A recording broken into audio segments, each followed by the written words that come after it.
جمله اسمیه په صورتونو کې څلورم صورت چې د هغه دغه دی چې مبتدا او خبر دواړه چې دا به مرکب اضافي وي.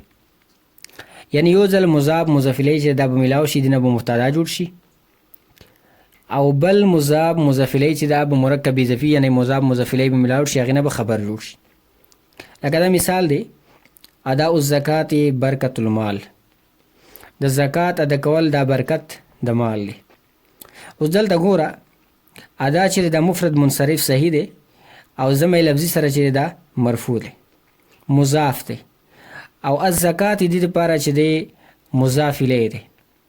اوس د دواړه مضاف مضاف الیه چې کله ملاو شي دینه به مبتدا جوړ شي، او برکت المال دا هم مضاف مضاف الیه دی، برکت مضاف او المال مضاف الیه. دا مضاف مضاف الیه چې کله سره ملاو شي دینه به خبر جوړ شي، او مبتدا چې د خپل خبر سره ملاو شي دا به جمله اسمیه خبریه شي.